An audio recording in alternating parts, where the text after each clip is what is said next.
Hi, I'm Lydia. I didn't grow up sailing, I started in my 20s and now I'm about to do my first offshore double-handed sailing race. Welcome to my latest episode where you'll be joining me and Captain Andy as we take on leg one of the Yachting monthly Celtic Triangle. We're racing aboard a freighter, a Sigma 33, one of the smallest yachts in the fleet, and we'll be sailing non-stop for 190 miles from Falmouth down the south coast of Cornwall and across the Irish Sea. It's an exciting challenge because this is one of the first times I'll be sailing as co-skipper. I only started sailing in my 20s after crossing the Atlantic on a catamaran in 2021 and I've been hooked ever since. But double-handed racing is on a whole other level to anything I've ever done before. Join us as we tackle tidal gates, dodgy winches and enjoy close quarters racing. And don't forget to subscribe to keep up with my travel and sailing adventures. Hello everyone and welcome back to my channel. It has been a while. It's been winter, so we haven't been sailing and the season has started, and today I'm going to take you on an epic adventure. So me and Andy, who I did Fastnet with, Andy was the skipper and owner of a freighter, we are doing a double-handed, so just the two of us, race from Cornwall, where we're from, over to Ireland. It's part of the Yachting monthly Celtic Triangle race, and this is definitely a new challenge for me, doing the double-handed stuff. We're doing some crazy last-minute prep on the boat now. Andy's actually doing a sail repair with Rory, who did Fastnet with us. The forecast is looking okay. It's been changing quite a lot. It's been a potentially quite spicy forecast, but that seems to have petered down a bit now, so we're going to be kind of bashing into wind whilst we go down the south coast of Cornwall towards Land's End. We're gonna have to think about the tidal gates at Lizard Point and Land's End, so timing is everything there, otherwise we're gonna get trapped and not make much headway. And then basically our plan is to head east up onto the north Cornish coast a little bit and get some rapid speeds across the Celtic Sea to Kinsale, and hopefully this is going to be a really fun race. Got kind of 15 knots gusting up to 26, so it shouldn't be too uncomfortable, maybe a bit lumpy and bumpy, but yeah, altogether pretty good forecast for us. Take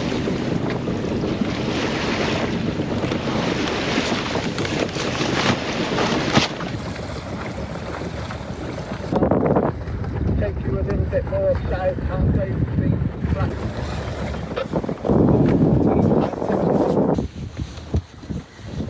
Salt Heart, another Falmouth boat. Yeah. Approaching the drop zone, I think, over. Thank you, see ya!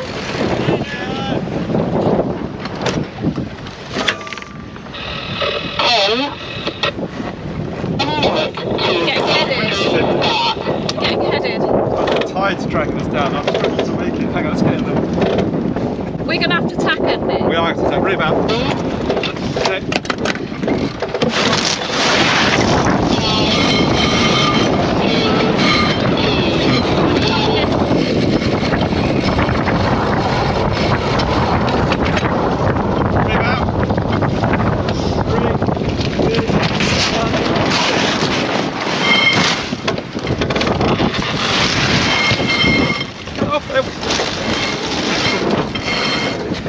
Sorry. Oh my god. Right, we've got 90 degrees.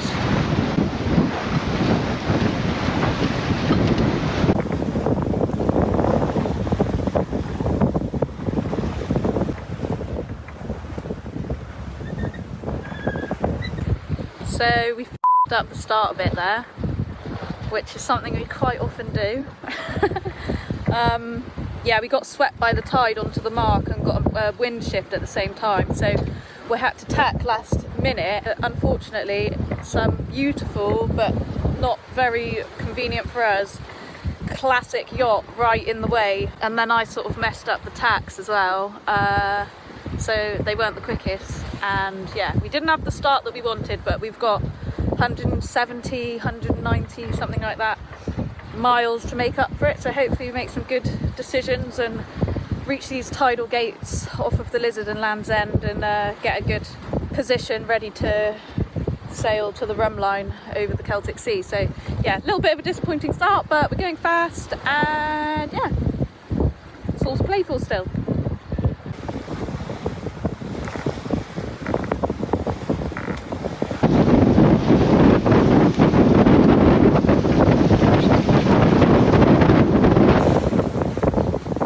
Catching up, everyone's still very close together.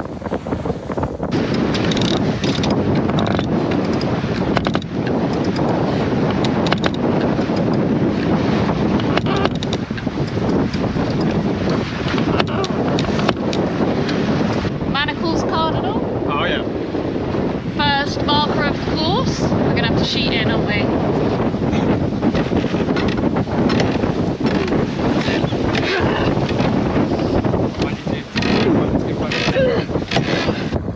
We're having a fun tussle with Bliss at the moment. Yeah, we're very well matched for boat speed. We spent the last half an hour trying to get below and get above, and it looks like we're just punching through now, taking the inside route.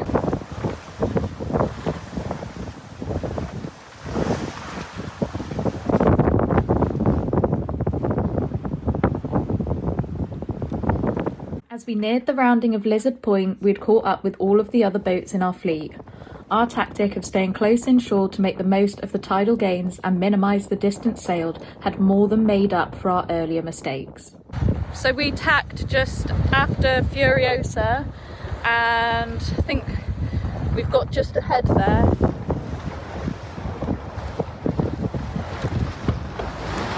So George has just tacked back and he's now behind us, so quite happy with that. Well, I think we're leading the fleet. I can't see Silverheart. So they might be ahead, but I don't know where they are. Everybody else is behind. Yeah.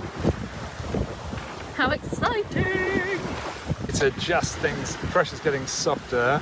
Just get more drive. Might need to ease the outhaul even a touch more. Okay. Let the Cunningham off, will it?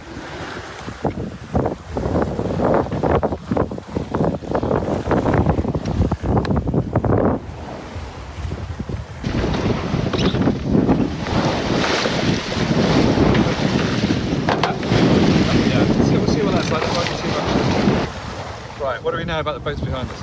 I think that's Bliss, isn't it? Yeah, she's still there. She's doing really well. We've got another one over here. I can't remember what they're called. Moon Tiger. All of the other boats have tacked now, but they're much further offshore. I wonder if they've got more pressure out there though. Look at that.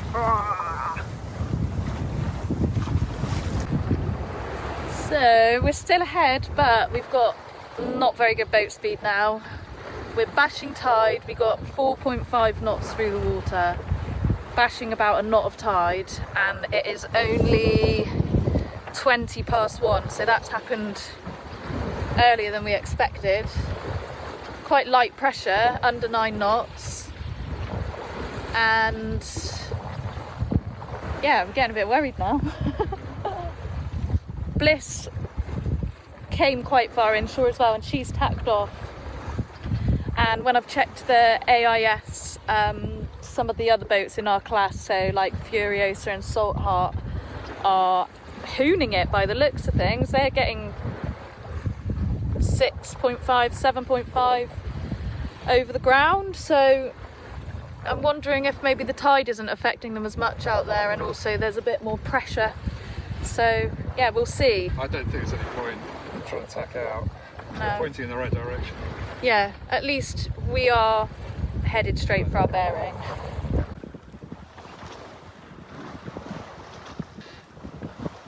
Pretty good sea state though. So, a little bit of a late update, but yeah, we kind of got trapped a bit inside Mounts Bay. Everyone else was going quicker and we lost all of the gains that we made, so we went from being at the front of the fleet to pretty much the back of the fleet over the course of an hour, which was not the best for morale, which is why I sort of didn't do the video update earlier, because we'd just had like a pep talk and tried to get ourselves optimistic and motivated again, which worked. Yeah, we tacked, got a little bit further offshore, probably only like half a mile, but there was just that little bit more pressure there. We're catching up, I think, slowly. I need to check the AIS. But yeah, the last couple hours we've just been trying to enjoy these like beautiful 10 to 12 knot conditions, blazing sunshine, like real champagne sailing. I've been helming for a bit, just having a really nice time playing some tunes. And yeah, morale is back up, and now we're about an hour off rounding Land's End, and then we'll set our course for the Celtic Sea. So I'm feeling great. I'm having a lovely time. I'm borrowing Andy's scarfy thing because it was getting really hot out there, and yeah, I think the main thing I'm worried about at the moment is whether or not it's giving me nits. As we continued towards Land's End, we had good wind and plenty of sun. We tightened our settings again and were happy to be catching up with the middle of the fleet. We decided to stay close to shore, not realising that losing time in Mounts Bay meant that we had missed the Land's End tidal gate, allowing the faster boats to pull away. Still, we were too busy enjoying ourselves and the perfect conditions at this point, including treating ourselves to some cheese and crackers whilst listening to drum and bass. Turns out this was the perfect fuel to prepare me for an intense workout session on the winches, which badly needed servicing.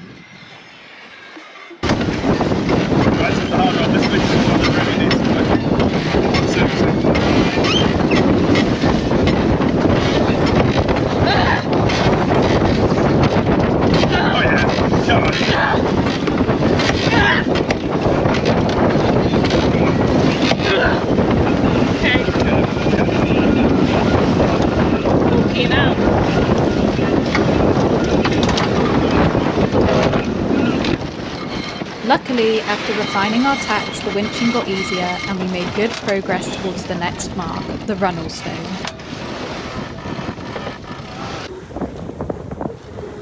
Lady Penrose again. Couldn't quite make the angle for the Cardinal.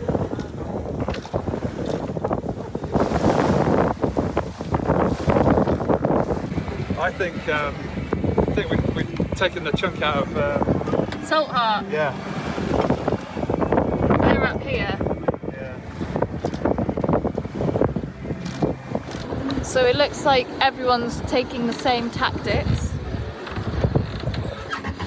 which is to head to the top right corner of the traffic separation scheme and then head from that point across the Irish Sea. So then it's going to be a bit of a drag race. So, I mean, obviously positions will change, but it's a little bit disappointing that we're not further up the boats at this point, because I think positions now will determine largely the results of the race. But let's see what happens. Has been literally amazing sailing, like the best day ever. So it's still really good, but yeah, hopefully we can pick off a couple more. Got another 24 hours probably, so let's see what happens. Next time, a huge mistake with our spinnaker loses us crucial time in the race, and we head offshore to cross a foggy Irish sea to reach the finish line. Don't forget to subscribe for part 2, and thanks for watching.